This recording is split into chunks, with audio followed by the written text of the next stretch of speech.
Okay, so let's unpack this. When most people think about competitive cubing, it's usually just the classic 3 by 3 by 3 speed solve that comes to mind. Right, the main event. Exactly. Ugh. But when you actually look into it, especially at the official guides, like this one from the Cube Federation of India, the CFI, Mm, well, it shows a whole different level of structure. It's much more specialized, more strategic than just pure speed. definitely. So our mission today, this deep dive, is really focused on that CFI Online Rubiks Competition Awards Guide. We want to break down the specific requirements, the compulsory stuff for each big award track. Yeah, what you have to do. Exactly. It's not just a list of puzzles. It's a strategic roadmap. Yeah. We're going to distill exactly which cubes you absolutely must solve to even qualify for these different types of recognition. Think of it as your shortcut to understanding the entry rules. And what jumps out right away from these sources, I think, is that the CFI basically makes participants choose a path from the start. How do you mean? Well, you've got this option for, let's say, minimal effort to get in the door, really accessible, but maybe tons of competition. Okay. Versus these other tracks that demand you compete in a required set of specific puzzles, focusing on either breadth or depth. So you have to think strategically before you even start a timer. Absolutely. So let's start with that first path, the one with the lowest barrier to entry. Yeah. If someone's just, dipping their toes in, or maybe they only really excel at one specific puzzle type, the most straightforward goal seems to be the top 5 winners award. Right. And the guide here is, frankly, kind of shocking in how accessible it makes this. It says, to be eligible for the top 5 winners award, participation is required in, wait for it, even one cube. Just one. Just one. That's the absolute minimum requirement anywhere in this whole structure. Which sets up a really fascinating dynamic, doesn't it? That award becomes purely about performance in whatever you choose to do. Yeah. You could be amazing at Megaminx or just crush the standard 3 by 3 and boom, you're eligible. But, and this is the catch, because it's so easy to qualify for, you might get everyone competing for those top 5 spots. It could create this huge competitive bottleneck, sort of a strategic trap, maybe. Yeah, easy entry, potentially very hard win. Mm. Okay, that makes sense. So let's pivot from that minimal path to the first track that demands more commitment, the Excellence Award. Okay. This one seems to be about being a true generalist, and yeah, the requirements definitely jump up quite a bit. You're committing to a whole set of compulsory cubes here. Precisely. For the Excellence Medal, the focus shifts completely. It's not just about winning something, it's about showing documented breadth across different puzzle types. The guide is clear. Participation in all 4 specified cubes are compulsory. All 4. No wiggle room. None. You can't just look into this one. You have to actively train for and compete in every single one on their list. And that list is, let's see, the 3 by 3 by 3, the 2 by 2 by 2, the Pyraminx, and the Skewb.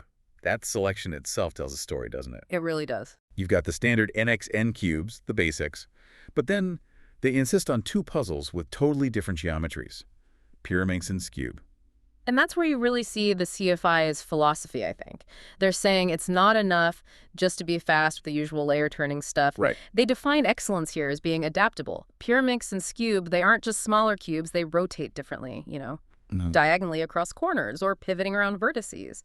It's a different kind of solving. That's the key insight then. If you want this excellence medal, you can't dodge the Skewb. It's non-negotiable. Correct.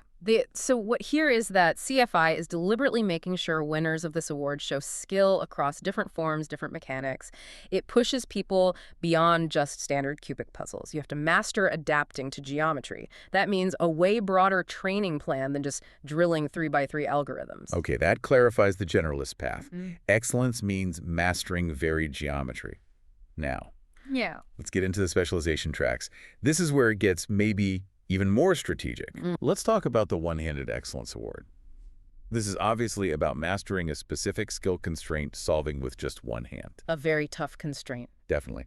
So what are the compulsory cubes for this very focused track? Yeah, the One-Handed Excellence Medal is super focused. It requires participation in all 3 compulsory cubes. And the list uses that OH prefix, making it crystal clear. OH 3 by 3 by 3, OH 2 by 2 by 2, and OH Pyraminx. Wait a second. Okay, let me push back on this a bit. The Standard Excellence Award needed 4 cubes, right? Including the Skewb. Correct. 4. But this one-handed list only has 3. Is the CFI basically saying that the difficulty of the one-handed constraint itself is sort of equivalent to adding a 4th puzzle, like the Skewb? That seems like a really interesting structural choice. I think it absolutely is. The list is shorter, yeah. And that feels like an acknowledgement from the CFI that solving anything one-handed is just, it's exponentially harder. So the constraint itself almost acts like that fourth puzzle in terms of difficulty. You're showing mastery on those core puzzles, 3x3, 2x2, and the geometric outlier, Pyraminx, but under the extreme pressure of needing incredible finger dexterity and, well, ergonomic adaptation. So it's depth under duress rather than breadth of geometry. Exactly. That seems to be the logic. They're measuring difficulty differently. One track uses puzzle variety, the excellence one. The other uses physical challenge, the one-handed one. Okay, that helps map out their thinking. So we've covered varied geometry and physical constraints. What about just sheer size and complexity? The people who love those massive algorithm-heavy puzzles, let's talk big cube awards. Right, the big boys. When the CFI talks about the big cube award, they're setting up a path that's all about complexity tied to, volume, size, number of pieces. And just like the general excellence track, it's not optional. Nope. To get the big cube award, you need participation in all 4 compulsory cubes. All 4, again. And these 4 really define what big cube means in their context. That's crucial for listeners to understand. What's the specific list here? Okay, for this one, we're looking at the 4x4x4, the 5x5x5, the 6x6x6, and then the Megaminx. Okay.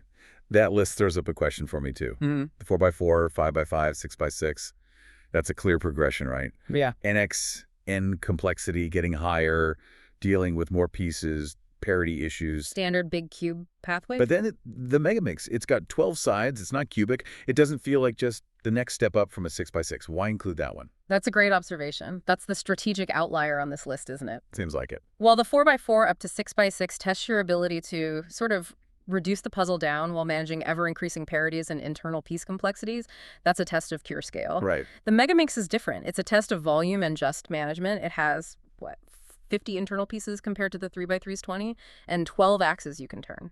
Wow, okay. So the Big Cube Award isn't just about large NXN puzzles.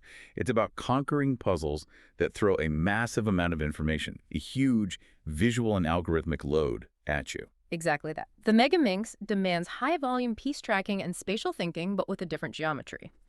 It rounds out the challenge, and if you compare it back to the General Excellence Award, both need 4 compulsory cubes, but the philosophy is totally different. One wants geometric breadth, think Pyraminx, Skewb. The other wants large-scale complexity mastery, think 6x6, Megaminx. Seeing that symmetry really helps understand how CFI is categorizing these awards. This level of detail is precisely why digging into the source material like this is so useful. Okay, let's quickly recap the strategic takeaway here for you, the competitor listening in. We've basically mapped out 4 distinct award types from this CFI guide, each with very different entry rules. 4 paths. First, the minimal entry, the top 5 winners award. Just participate in even 1 cube. Highly accessible, maybe highly competitive, a generalist approach based purely on result. Then the general breadth requirement. The Excellence Medal. Need 4 specific cubes for this one. And critically, that includes the Pyraminx and Skewb. Signals they want geometric adaptability. Right. The non-cubic ones are key. Third, the specialized skill track. The One-Handed Excellence Medal requires 3 specific one-handed cubes. Here, the physical challenge, the constraint, seems to stand in for a 4th puzzle. Focus on dexterity under pressure. And finally, the complexity track.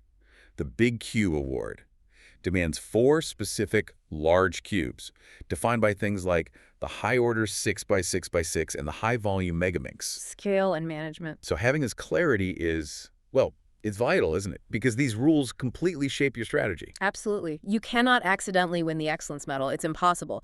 You must have deliberately trained for and competed in the Skewb and Pyraminx. Right. Same for the Big Cube Award. You have to dedicate serious time to the 6x6 and Megaminx if that's your goal. This guide basically turns participation into a conscious, premeditated choice. Yeah, it forces you to commit. And it's actually good to see, too, that the CFI itself seems to want people to understand this. The source material mentions they're willing to help with queries, with questions. They position themselves as a resource. That's helpful. Yeah, making the rules clear, being open to questions. That speaks well for the competition's integrity, I think.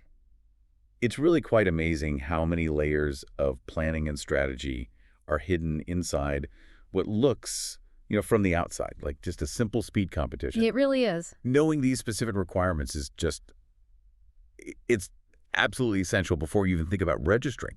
You need to know what you're aiming for, what you're signing up for, if you want anything more than that basic 1-cube entry shot. And if we just step back for a second, look at the whole picture of these awards. You've got the top 5 awards needing just even 1 cube, super accessible. Yeah. But then all the other competitive tracks need 3 or 4 very specific, often advanced cubes. Right. That structure, it suggests something interesting about where the skill levels might concentrate, doesn't it? Like what? Well, does the sheer ease of entry for that top 5 track, the 1 cube rule, actually make winning that specific award harder? Because maybe everyone, from beginner to expert, uses it as their default entry point. Could be. Crowded field. Or maybe because the really top competitors, the elite solvers, are essentially forced to compete in multiple specific events like 6x6 or Skewb to get those specialized medals. Does that actually pull the very best performers out of the general top 5 pool, leaving that top 5 category maybe a bit more open, contested by a different, perhaps less concentrated group of competitors? That's a fascinating question. Harder or easier entry versus who you're actually competing against. Exactly. Something for you, the listener, to think about as you figure out your own competitive strategy based on these rules. A great point to ponder. Well, thank you for sharing these sources and letting us really dive deep into this surprisingly intricate structure of competitive cubing awards.